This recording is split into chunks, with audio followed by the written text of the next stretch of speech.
कहानी शुरू होती है धरती के सबसे बड़े विनाश से। साल था 2014, जब ग्लोबल वार्मिंग अपने सबसे खतरनाक लेवल पर पहुंच चुकी थी।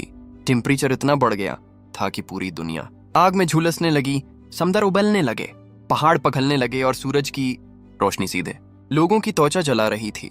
इंसानियत का अंत साफ दुख रहा था। वैज्ञानिकों ने आखिरी कोशिश की, एक खास केमिकल वायु मंडल में छोड़ा गया ताकि धरती ठंडी हो जाए, लेकिन यह एक्सपेरिमेंट एक ऐसी गलती बन गया जिसने पूरी सभ्यता खत्म कर दी। कुछ ही हफ्तों में पूरी धरती बर्फ से ढक गई। आसमान से मोटी बर्फ गिरने लगी, समुद्र जमकर पत्थर बन गए, जंगल टूटकर बिखर गए और धीरे धीरे हर जीव नष्ट होने लगा। धरती अब ठंडी सफेद कब्रगाह बन चुकी थी। लेकिन इस तबाही के बीच इंसानियत की आखिरी उम्मीद बची, एक चलती हुई दुनिया। ट्रेन सुनो पियर्सर उसे बनाया था, एक जीनियस इंजीनियर और अरबपति अरविंद मेहरा ने। ये कोई आम ट्रेन नहीं थी, उसका इंजन कभी रखता नहीं था। ये लगातार पूरी धरती का चुकर लगाती रहती थी। बिना थके बिना रखे ट्रेन के अंदर बनाई गई थी एक पूरी सोसाइटी, जहां था बिजली, पानी, खाना और जीने के लिए सब कुछ। लेकिन यहाँ भी इंसानों की सबसे पुरानी बीमारी बची रही, अमीरी और गरीबी का फर्क। आगे के डब्बों में रहते थे रईस लोग, जिनके पास थे लगेजरी रूम, बेहतरीन खाना, शराब, म्यूजिक और फ्रीडम। उनके लिए ये ट्रेन किसी मूंग पैलेस से कम नहीं थी। बीच वाले हिस्से में थे इकोनॉमी क्लास के लोग, कम सुविधाओं के साथ लेकिन जीने लायक जिंदगी।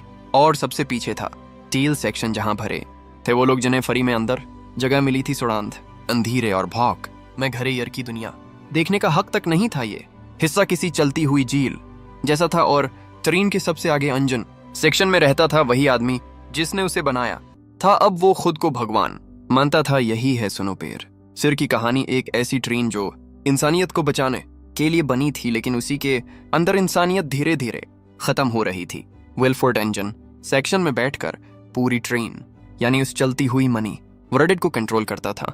यहाँ सब था, बिजली, पानी, स्वादिष्ट खाना और फर्स्ट ऑफ इकोनॉमी क्लास के बच्चों के लिए स्कूल तक। लेकिन ये सारी सिर्फ अमीर और मिडिल क्लास के लिए थी।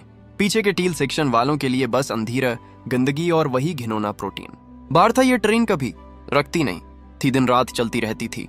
धरती का पूरा एक चक्कर लगाने में उसे ठीक 1 साल लगता था। और जब भी ये कातीना ब्रिज से गुजरती, लोग नए साल की शुरुआत मानते। ये ब्रिज उनकी जिंदगी का टाइम कीपर था। कहानी पहुंचती है साल 2021 में। उस दिन 2 गार्ड स्टील सेक्शन में आए, लेकिन इस बार खाना बांटने या सजा देने के लिए नहीं, बल्कि इन्हें चाहिए था एक वायलन। वधिक भीड़ में से एक बूढ़ा आदमी आगे बढ़ा और बोला कि वो और उसकी पत्नी दोनों वायलन बजाते हैं, लेकिन गार्ड्स को सिर्फ एक इंसान चाहिए था। जब उसने पत्नी को छोड़े बिना जाने से इनकार किया तो गार्डर्स ने बेरहमी से उसकी पत्नी का हाथ तोड़ दिया और उसे जबरदस्ती खींच कर ले गए। ये नजारा देखकर टील सेक्शन में गुस्से की लहर दौड़ गई। सब्र अब टूट चुका था। उस बारन का गुस्सा बिखरा हवा नहीं बल्कि संगठित था। इसी बीच कर्टस और उसका दोस्त एडगर कुछ और खोज रहे थे। वो प्रोटीन बारिश के अंदर छिपे सीक्रेट मैसेज ढूंढ रहे थे। ये मैसेज ट्रेन के आगे वाले हिस्से से आते थे और टील सेक्शन वालों के लिए उम्मीद का इशारा थे। तानिया नाम की औरत ने कर्टस को बताया कि अगला मैसेज उसके बेटे के बार में है। कर्टस ने बच्चे को बहलाया, बार लिया और उसे तोड़ा। अंदर एक छोटा सा कैप्सूल था जिसमें लिखा संदेश साफ कह रहा था, अब वक्त है बगावत का सूत्र। सालों से टील सेक्शन के लोग बस इसी प्रोटीन बार पर जिंदा थे। भूख, गंदगी और अपमान ने उनकी आत्मा तक तोड़ दी थी। उन्हें मालूम था अगर अब नहीं उठे तो हमेशा के लिए अंधेरे में दफन हो जाएंगे। अब वक्त था आगे बढ़ने का। इस जगह तक जिंदगी थी, लेकिन ये रास्ता आसान नहीं था। 17 सालों में 2 बार उन्होंने कोशिश की थी और दोनों बार बेरहमी से कुचल दिए गए थे। इस बार सबकी निगाहें कर्टस पर थीं, अगर वो खुद ये मानने को तैयार नहीं था। उसके अंदर छिपा था एक अतीत, एक ऐसा दर्द जो उसे पीछे खींचता था। लेकिन अब वक्त आ चुका था कि वो इस अतीत को छोड़कर इंसानियत के लिए आगे बढ़े। कर्टस ने वो गुप्त संदेश गिलिम को दिखाया। गिलिम टील सेक्शन का सबसे बुजुर्ग और समझदार इंसान था। उसकी नजर में कर्टस हमेशा से लीडर रहा था, भले ही कर्टस खुद ये मानने को तैयार ना हो। इस बार संदेश में एक नाम लिखा था, निकल मेहरा, वही इंजीनियर जिसने ट्रेन का सिक्योरिटी सिस्टम डिजाइन क्या था। लेकिन अब झील सेक्शन में बंद पड़ा था। फलन तक पहुंचना, अगर इंजन हाथ में आ गया तो पूरी ट्रेन उनके कंट्रोल में होगी और जिंदगी हमेशा के लिए बदल सकती थी। उसी रात गार्ड्स और ट्रेन की CIO माया मेसन फिर टील सेक्शन में पहुंचे। इस बार इनकी मांग थी, बच्चे गार्ड्स ने लाइन लगवाकर बच्चों की हाइट नापनी शुरू कर दी। तानिया और एंड्रयू ने अपने बच्चों टमी और एंडी को छुपाने की कोशिश की, लेकिन गार्ड्स बेरहम थे। दोनों बच्चों को जबरदस्ती खींच लिया गया। गुस्से में एंड्रयू ने माया पर जूता फेंक दिया ताकि वो उनके बेटे को न ले जाए। माया बच्चों को लेकर चली गई, लेकिन थोड़ी देर बाद लौट आई। उसने वहीं जूता उठाया और सबको ताना मारा, जैसे जूता पैर में होना चाहिए और सर पर, वैसे ही तुम लोग हमेशा टेल सेक्शन में रहोगे, अपनी औकात मत भूलो। ये सुनकर टिल सेक्शन का खून खोल उठा। माया ने एंड्रयू को सजा दी। उसका हाथ ट्रेन के बाहर निकाल कर ठंड में छोड़ दिया गया। 7 मिनट में हाथ पत्थर की तरह जम गया और फिर हथौड़े से तोड़ दिया गया। वहां कई लोग ऐसे थे जिनके हाथ पांव पहले ही इसी तरह जा चुके थे, कभी बगावत की सजा में, कभी किसी और गलती पर। ये डरावना नजारा देखकर कर्टस और बाकी लोग कर्टस के दिमाग में एक शक भी था। उसे लगता था कि गार्ड्स की बंदूकें खाली हैं। पिछले 10 सालों में हुई बगावतों में सारी गोलियां खत्म हो चुकी थी। तरीन में नई गोलियां बनाने का कोई तरीका भी नहीं था। उसे पूरा यकीन था कि गार्ड सिर्फ डराने के लिए गन थामे फिरते हैं। उसने ये यकीन पर रखने का फैसला किया। धीरे धीरे एक गार्ड के पास बढ़ा, आंखों में हमद और मन में एक ही ख्याल, अब या कभी नहीं। कर्टिस ने अपनी जान दांव पर लगा कर गार्ड की गन अपने सिर पर रखवाई और ट्रिगर दबाया। नतीजा वही निकला जिसकी उसे उम्मीद थी। गन खाली थी। ये देखकर टेल सेक्शन वालों का हौसला फट गया। उन्होंने तुरंत गार्ड्स पर टूट पड़े और उन्हें मात देकर जेल सेक्शन तक पहुंच गए। वहां से उन्होंने निकल मेहरा और उसकी बेटी युक्ता को आजाद कराया। दोनों क्रोनोल नाम के डर्ग के आदी थे और सालों से सलीब चेम्बर में बंद थे, जहां सजा पाए कैदियों को रखा जाता था। निकलने कर्टस से डेल की हर दरवाजा खोलने के बदले उसे 2 क्रोनोल चाहिए होंगे। कर्टस ने शर्त मान ली। युक्ता में एक अजीब सा गुण था। वो दरवाजों के पीछे क्या है ये पहले से महसूस कर लेती थी। जब वो आगे बढ़े तो एक सेक्शन में बड़ी बड़ी खिड़कियां सामने आए। 17 साल बाद ही अगले डिब्बे में वह पहुंचे, इस जगह जहां प्रोटीन बारिश बनाया जाते थे।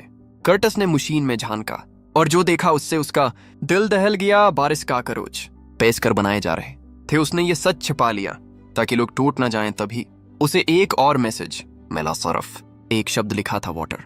उसका मतलब साफ था। अब उन्हें पानी सप्लाई सेक्शन पर कब्जा करना होगा। ये ट्रेन का सबसे अहम हिस्सा था। अगर वो उसे कंट्रोल कर लेते तो फर्स्ट क्लास और खुद विल्फर्ड को भी झुकना पड़ता, लेकिन आगे बढ़ना आसान नहीं था। जैसे ही निकल अगला दरवाजा खोलने लगा, योगिता ने खतरे का इंदेशा जताया। उसने कहा कि अंदर कुछ गड़बड़ है, मगर तब तक देर हो चुकी थी। दरवाजा खुलते ही सामने हथियारबंद गार्ड्स की पूरी फौज खड़ी थी। ये एक जाल था, भीषण लड़ाई छिड़ गई। तरह ये ब्रिज एक और साल बीतने का प्रतीक था, लेकिन इस बार उसका मतलब था एक और साल और एक और बगावत की शुरुआत। गार्ड्स जोर जोर से हैप्पी न्यू ईयर चला रहे थे, लेकिन अचानक ट्रैक पर जमी बर्फ की बड़ी चट्टान से ट्रेन बड़ी तरह बागियों के सामने लड़ाई अब भी जान मौत का सवाल बनी हुई थी। उसी बीच मंत्री माया वहां पहुंची। उसने बागियों को ताने मारते हुए कहा कि उन्हें विल्फर्ड का शुक्रिया करना चाहिए जिसने उन्हें ट्रेन में जगह दी। उसने चेतावनी दी कि टील सेक्शन वाले अपनी औकात भूल रहे हैं और ट्रेन का बैलेंस बिगाड़ने की कोशिश कर रहे हैं। उसने गार्ड्स को आदेश दिया कि आबादी कंट्रोल करने के लिए टील सेक्शन के करीब 84% लोगों को खुद को बचाया और टील सेक्शन वाले सिर्फ गंदे और निकमे हैं। तानिया ने अपने बेटे टीमी की तस्वीर दिखाकर पूछा कि क्या किसी ने उसे देखा है। एक बच्चे ने बताया कि बच्चों को आगे ले जाया गया है। ट्रेन इस जगह से गुजर रही थी जहां पिछली बगावत के समय कुछ लोग कूद गए थे। बाहर की ठंड इतनी खतरनाक थी कि वो टॉरेंट जमकर मर गए टीचर बच्चों को यही लाशें दिखाकर दोहराती थी। कहती थी कि अगर इंजन रखा। उसी दौरान एक आदमी अंडों की टोकरी लेकर आया। न्यू ईयर के नाम पर बच्चों को अंडे बांटे जाने लगे। टील वालों को लगा कि अंडे और चिकन तो सालों पहले खत्म हो चुके हैं, इसलिए यह नजारा उनके लिए हैरान करने वाला। तभी ग्रेश ने उसका चाकू छीन लिया और खुद का हाथ काट कर लोगों को दिया। उस बच्चे का नाम था एडगर। गौरीश की उस कुर्बानी ने बाकी लोगों को भी इंसानियत की याद दिलाई। करण आज तक खुद से नफरत करता है क्योंकि भूख ने उसकी इंसानियत छीन ली थी। कुछ महीनों बाद ही गार्ड्स प्रोटीन बाहर लेकर आए और तब से टील सेक्शन वाले इसी पर जिंदा थे। नमान ने ये सब सुना और कहा अब अंजन पर कब्जा करने का कोई मतलब नहीं। उसका असली प्लान था ट्रेन का दरवाजा खोलना। उसने बताया कि वो इतने सालों से करो नॉल इसलिए जमा कर रहा था क्योंकि बड़ी मात्रा में ये विस्फोटक बन सकता है। साथ ही उसने प्लेन का मलबा देखा था पहले उसका थोड़ा हिस्सा ही देखता था, अब पूरा साफ नजर आता है। उसका मतलब है कि बर्फ धीरे धीरे पिघल रही है और शायद बाहर जिंदगी फिर से संभव हो। लेकिन करण को उसकी बात पर यकीन नहीं हुआ। उसे लगा कि कर्नौल का नशा नमान के दिमाग पर हावी हो गया है। तभी अचानक विल्फ्रेड की सेक्रेटरी वहां पहुंची और नमान को गोली मार दी। वो जमीन पर गिर पड़ा, दम तोड़ता हुआ। सेक्रेटरी करण को अंजन सेक्शन में ले गई। वहां खुद विल्फ्रेड उसका इंतजार कर रहा था। उसने बताया कि इतने सालों से जो गुप्त मैसेज आ रहे थे वो इसी के भीजली भगत थी, ताकि आबादी कंट्रोल में रहे और ट्रीन का संतुलन बिगड़े नहीं। लेकिन इस बार गरेश ने वधरवा रोकने से इनकार कर दिया था, इसलिए उसे खत्म करना पड़ा। विल्फ्रेड ने करण को अंजन दिखाया और कहा कि अब वो बूढ़ा हो चुका है, अकेले ट्रेन नहीं चला सकता। उसने पेशकश की कि करण उसकी जगह लेकर पूरी ट्रेन संभाले। इसी बीच उसने आदेश दिया कि टील सेक्शन के सिर्फ 18 लोग जिंदा छोड़कर बाकी सबको मार दिया जाए, क्योंकि 18 साल पूरे हो चुके थे। करण ने सीसीटीवी पर देखा कि फ्रैंको पहले ही 84% टील सेक्शन वालों को खत्म कर चुका है। विल्फ्रेड ने समझाया कि सीमित संसाधनों के कारण ऐसे कठोर फैसले जरूरी हैं। उसी दौरान नमन और योगेश होश में आ गए। उन्होंने फर्स्ट क्लास के लोगों और फ्रैंको को खत्म करने की तैयारी की। योगेश ने अंजन का गेट खोला, विल्फ्रेड के असिस्टेंट को मार डाला और कर्नौल को ट्रेन के बाहर के दरवाजे पर फटकर दिया। वो करण के पास माचदरी से उतरकर टकड़ों में बिखर गई। उस हादसे में लगभग सब मारे गए, सिर्फ टीमी और योगेश बच निकले। दोनों मलबे से बाहर आए और पहली बार धरती पर कदम रखा। चारों तरफ बर्फ थी, लेकिन दौर एक पहाड़ी पर उन्हें एक सफेद भालू नजर आया। ये इस बात का सबूत था कि बर्फ पिघल रही है और जिंदगी धीरे धीरे लौट रही है। यही कहानी खत्म होती है ट्रेन के खात्मे के साथ, लेकिन इंसानियत की एक नई शुरुआत की उम्मीद के साथ।